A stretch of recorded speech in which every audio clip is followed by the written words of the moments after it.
Dummy अध्यक्ष, जो party के का जो शीर्ष नेतृत्व है उसको हमेशा अच्छा लगता है। वो दौर हमने देखा है और सुना है, और बहुत पुराना दौर नहीं है, जब अध्यक्ष कांग्रेस पार्टी के कामराज होते थे और उन्होंने लाल बहादुर शास्त्री से कहा कि आप प्राइम मिनिस्टर बन जाइए।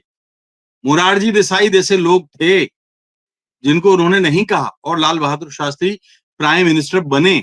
अब तो ये होता है कि जो किसी भी पार्टी में राष्ट्रीय अध्यक्ष से ऊपर कौन होता है? आप बताइए, कोई नहीं होता ना। लेकिन एक प्रेस नोट जारी होता है कि राष्ट्रीय अध्यक्ष को एक्सटेंशन दे दिया गया है। अब ये कौन सी अदृश्य ताकत ने, मतलब कोई तो चीज है जो उससे भी ऊपर है, कोई तो चीज है, कोई ताकत ऐसी है। कम से कम यही बता दे कि मार्गदर्शक मंडल ने ये काम कर लिया, कॉन्स्टिट्यूशन में कहीं है ये भी नहीं पता। कोई उसके रिकॉर्ड के लिए मीटिंग हुई हो, उसके लिए कोई मतदान हुआ हो, कोई नामांकन अधिकारी ने उनका नाम का ऐलान किया हो, कुछ हुआ हो, तब तो बात समझ में आती है। तो एक लोकतांत्रिक पद्धति से चुने गए राष्ट्रीय अध्यक्ष के अंदर एक अपनी ताकत होती है कि मैं बहुमत के आधार पर नेता चुना गया हूं, मैं बहुमत के आधार पर राष्ट्रीय अध्यक्ष चुना गया हूं। और जो बहुमत के आधार पर चुना जाता है, माफ कीजिए, वो अपनी ही पार्टी के प्राइम मिनिस्टर को आदेश दे सकता है। दोस्तों नमस्कार, मैं हूं विनीता यादव और आप देख रहे हैं न्यूज नशादत हर खबर की। खबर बहुत दिलचस्प हो जाती है जब देश के उन खास ओहदों को लेकर के होती है जो देश की आने वाली दशा और दिशा को तय करते हैं। यहाँ पर ये बड़ा सवाल है, काफी दिनों से उठ रहा है, लेकिन बीजेपी है किसका जवाब नहीं देती है। वो कई मुख्यमंत्री बना चुकी है, इस बीच में कई मुख्यमंत्री बना चुकी है, लेकिन अपने पार्टी के प्रेसिडेंट नहीं चुन पा रही है नया। जेपी नड्डा को लगातार खींचा जा रहा है। इससे पहले भी आपको याद होगा, जेपी नड्डा को प्रेसिडेंट बनाने से पहले भी किस तरह से अमित शाह जो है खुद एक उस फॉर्म में काम करते रहे जिसे कहते हैं कि जब तक कि नया व्यक्ति नहीं चुना जाता है प्रेसिडेंट, तब तक उन्होंने अपने मंत्रालय के साथ साथ ये काम चलाते रहे। आखिरकार कौन सा ऐसा डर है बीजेपी के अंदर जो इसे नहीं होने दे रहा है कि मुख्यमंत्री का नाम चल सकता है लेकिन प्रेसिडेंट का नाम अभी नहीं चल सकता है? आखिर ऐसी कौन सी बात है? आइए चर्चा करते हैं वरिष्ठ पत्रकार राजेश बादल जी के साथ में। सर से समझेंगे इस बात को कि ऐसा कौन सा डर है सर, जो कि मुख्यमंत्री तो चुना जा सकता है लेकिन प्रेसिडेंट नहीं चुना जा सकता। ऐसी क्या बात है सर? धन्यवाद विनीता। देखो, मुख्यमंत्री चुनना और पार्टी के लिए राष्ट्रीय अध्यक्ष चुनना दोनों ही अलग कवायद है। और मुख्यमंत्री तो आपको देख ही रहे हैं हम लोग 10 साल से कैसे चुने जाते हैं। लेकिन पार्टी अध्यक्ष के चुनाव में अब खासतौर पर पिछले 10 वर्षों में जो उनके, पिछले 5 वर्षों में जो उनको अनुभव हुए हैं, मैं कह सकता हूं कि बड़ा मुश्किल है। और बड़ी चुनौती इसलिए है कि देखिए, पहले अमित शाह थे, तो अमित शाह और प्राइम मिनिस्टर नरेंद्र मोदी की केमिस्ट्री अच्छी है और वो केमिस्ट्री अच्छी रही तो जोड़ी चल गई। ठीक वैसे ही जैसे किसी जमाने में लाल कृष्ण आडवाणी और अटल बिहारी वाजपेयी की चलती थी। तो अटल बिहारी वाजपेयी और आडवाणी जी का अगर आपको याद हो, तो अटल जी तो 6 साल तक अध्यक्ष थे और आडवाणी जी अलग अलग, मेरा ख्याल है अगर मुझे ठीक याद है तो 3 बार में वो 18 साल तक, 12 और 6 18 साल तक ये दोनों रहे। तो अब इनके लिए चुनना इसलिए कठिन है कि कुछ अध्यक्ष जो ऐसे आए जो उन्होंने पार्टी के लिए मुसीबत खड़ी की। हम नड्डा से शुरुआत करते हैं कि जेपी नड्डा ने आए और 2 उनकी टिप्पणियां ऐसी रहीं, उन 2 टिप्पणियों ने भारतीय जनता पार्टी का अगर फायदा नहीं किया, नुकसान नहीं किया तो फायदा भी नहीं किया। और एक टिप्पणी उनकी बिहार के में थी जो उन्होंने की थी कि इस देश में अब प्रादेशिक और क्षेत्रीय पार्टियां समाप्त हो जाएंगी। ये उन्होंने बिहार में कहा था। इसका अर्थ ये था कि छोटी और मझोली पार्टियों के लिए अब कोई संभावना नहीं है। और डेमोक्रेसी इसके उलट कहती है। डेमोक्रेसी में एक नहीं 1000 पार्टियों के लिए संभावना होती है। हर कोई अपना रिप्रेजेंटेटिव चुनवा सकता है, अपनी पार्टी का गठन कर सकता है, उसको इस पर कोई पाबंदी नहीं है। अब उसका नुकसान ये हुआ कि आप देख रहे हैं कि पार्टी की जो स्थिति है, बड़े बड़े ट्रस्टेड सहयोगी पार्टी के छिटक गए, अकाली दल छिटक गया, शिवसेना पुराने पे थी वो छिटक गई, और भी कुछ दल छिटक गए। तो अब पार्टी को क्या करना पड़ा मजबूरी में डैमेज कंट्रोल करने के लिए नड्डा के इस बयान पे, उन्हें अपनी नई छोटी पार्टियां गढ़नी पड़ी दूसरी पार्टियों को तोड़ के। जैसे शिवसेना में शिंदे को ले आए, अजित पवार को लेकर के एक नई एनसीपी बना दी।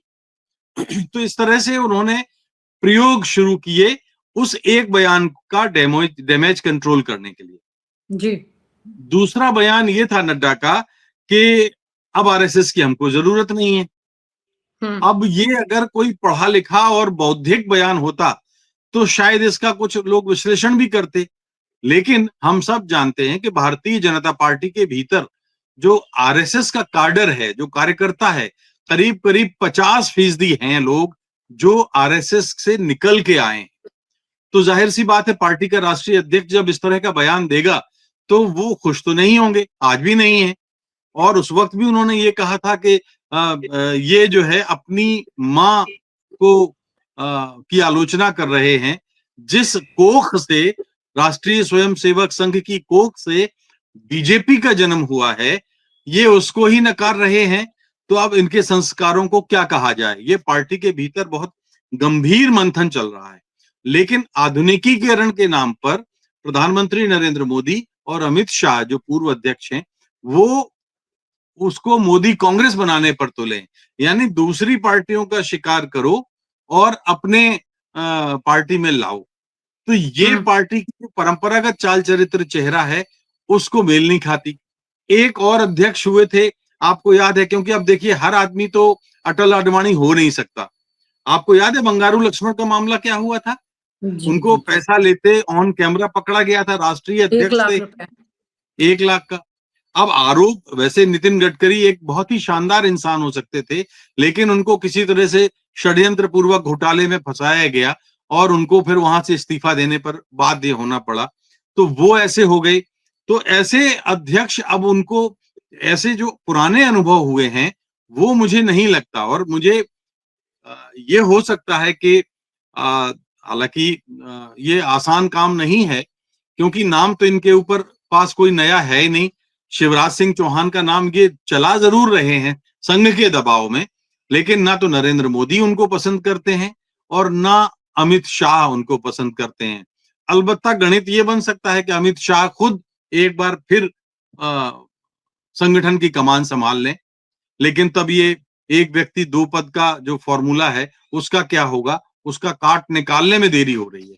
जी। चर्चा तो ये होती है सर, अनऑफिशियली तो वो दोनों पद संभाल ही रहे हैं। ना वो तो संभाले ही है एक तरह से। आप देखिए कि क्या अमित शाह और नरेंद्र मोदी के इशारे के बिना जेपी नड्डा इन दिनों कुछ कर पा रहे हैं? एक दौर आया था बहुत छोटा सा जब वो जुगनू की तरह कुछ चमके थे, और तब ये लगा कि हाँ जेपी नड्डा कुछ ठीक ठीक कर रहे हैं, नई पीढ़ी का रिप्रेजेंटेशन कर रहे हैं। लेकिन जैसे ही उन्होंने ये जो आरएसएस वाला और ये क्षेत्रीय पार्टियों का बयान दिया, तो हर पार्टी में खौफ आ गया, छा गया। और आप देखिए ना कि बिहार का हमने उस दिन भी बात की थी कि नीतीश कुमार जो जहां 73 पर ठहरे थे 41-42 पे आ गए, इससे पहले और अच्छी स्थिति में थे।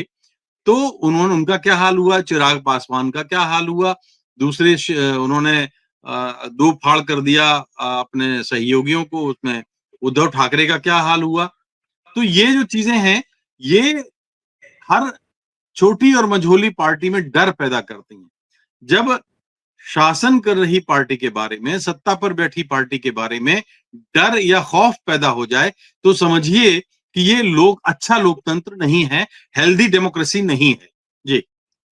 सर एक सवाल ये उठ रहा है, क्योंकि सीधी-सीधी बात है कि आरएसएस के दबाव में, क्योंकि मुख्यमंत्री का चयन जो है वो तो फिर भी राज्य की बात है, क्योंकि वो राज्य के फैसले लेगा, वो भी जिसमें केंद्र हस्तक्षेप कर लेता है, जिसमें डबल इंजन की सरकार है, कोई दिक्कत नहीं। लेकिन अगर यहीं पर बात होती है पार्टी की, तो वो वाकया मुझे याद आ रहा है जैसे कि मोदी के नाम को अनाउंस किया गया था, राजनाथ सिंह ने किया था, अरुण जेटली उसमें इन्वॉल्व थे। और उस वक्त अगर नितिन गडकरी राष्ट्रीय अध्यक्ष होते तो शायद ये चीज इतनी आसान और सीधी नहीं रह पाती। अब ऐसी परिस्थिति में जो राष्ट्रीय अध्यक्ष एज पर कॉन्स्टिट्यूशन बीजेपी का जो संविधान है उसके मुताबिक वो बहुत मजबूत अध्यक्ष की भूमिका जो होती है पार्टी में, वो फैसले ले सकता है। ऐसे व्यक्ति को ला करके बिठाना जो निष्क्रिय रहता है और फैसले पीछे कोई और ले रहा है, यानी कि ये पोजीशन डमी तो है नहीं। बीजेपी के राष्ट्रीय अध्यक्ष की पोजीशन डमी तो है नहीं, वो मजबूत ताकतवर है, लेकिन वहां पे निष्क्रिय व्यक्ति को बिठा देना, जैसे कैग में बिठा दिया, जैसे सीसी पे बिठा दिया, जैसे आरबीआई में बिठा दिया, और बाकी एक उस स्तंभ पे मैं नहीं जाऊंगी, बड़ा प्रॉब्लम हो जाएगा। लेकिन हाँ, यहाँ पर अगर बात करें तो इस पोजीशन से शुरुआत की है, इस पद से शुरुआत की है बीजेपी ने, देखा जाए तो निष्क्रिय लोगों को लाके बिठा देना जो कुछ ना करे, और ऐसी परिस्थिति में बड़े आराम से वो अपना काम कर सकते हैं। तो ऐसा क्यों नहीं हो पा रहा है कि, पहला सवाल तो ये सर, ऐसा क्यों नहीं हो पा रहा है कि कोई व्यक्ति इस पद पर आकर के स्ट्रांग हो जाता है, कई बार व्यक्ति पद को जिंदा कर देता है, वो क्यों पिछलग्गू बने हुए हैं इनके, नंबर 1। नंबर 2 ये सर कि आरएसएस ऐसा कौन सा व्यक्ति बिठाना चाह रही है इस पद पर कि इनकी हालत खराब हो जाएगी, गुजराती लॉबी की टेंशन बढ़ जाएगी। देखिए, पहली बात तो ये है कि डमी अध्यक्ष जो पार्टी के का जो शीर्ष नेतृत्व है उसको हमेशा अच्छा लगता है। वो दौर हमने देखा है और सुना है, और बहुत पुराना दौर नहीं है, जब अध्यक्ष कांग्रेस पार्टी के कामराज होते थे और उन्होंने लाल बहादुर शास्त्री से कहा कि आप प्राइम मिनिस्टर बन जाइए। मोरारजी देसाई जैसे लोग थे जिनको उन्होंने नहीं कहा और लाल बहादुर शास्त्री प्राइम मिनिस्टर बने। इसका मतलब ये हुआ कि पार्टी तब इतनी ताकतवर होती थी कि सत्ता उसको रिपोर्ट करती थी। लेकिन ये बहुत गुजरे जमाने की बातें हैं। अब राजनीति और सियासत के जो रंग हम देख रहे हैं उसमें सरकार या सत्ता संगठन को चला रही है।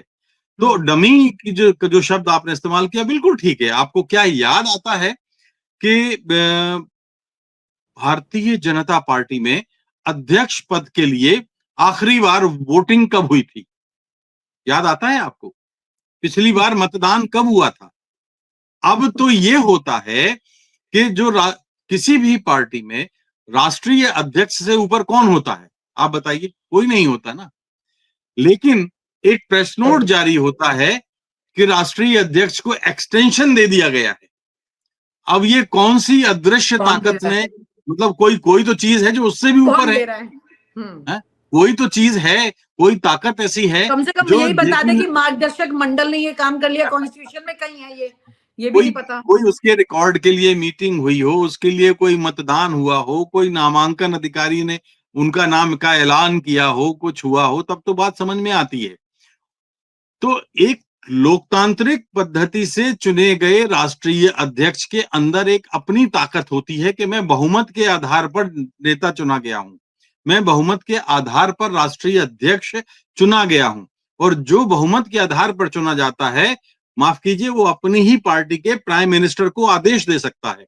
और हमने देखा है अतीत में जवाहरलाल नेहरू को आदेश मानना पड़ा, इंदिरा गांधी ने नहीं माना, वो अलग बात थी। लेकिन वो भी हमने एक दौर देखा जब मोरारजी देसाई प्राइम मिनिस्टर थे तो चंद्रशेखर की स्थिति क्या थी, हमने वो भी दौर देखा है।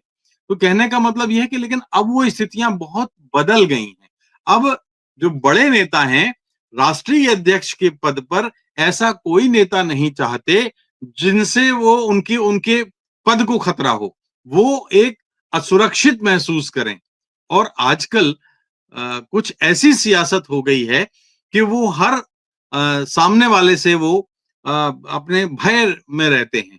तो जेपी नड्डा से जैसा एक मैं शब्द क्या कहूं, मैं वो शब्द ही, उसके अलावा कोई दूसरा शब्द भी बेहतर सा नहीं है, पिलपिला राष्ट्रीय अध्यक्ष जिसको हम कह सकते हैं, कि जिसका कुछ अपना रीढ़ ना हो, ऐसा कुछ अध्यक्ष उनको चाहिए। और माफ कीजिए, पार्टी में तो मुझे नहीं नजर आता कि ऐसा कोई अध्यक्ष हो। शिवराज सिंह चौहान भी नहीं हो सकते, जैसा जो बहुत नाम उनका आ रहा है। दूसरा जो पाप के सवाल का दूसरा भाग है कि क्या राष्ट्रीय स्वयंसेवक संघ के पास भी कोई ऐसा ट्रम्प कार्ड है, कोई तुरुप का इक्का है?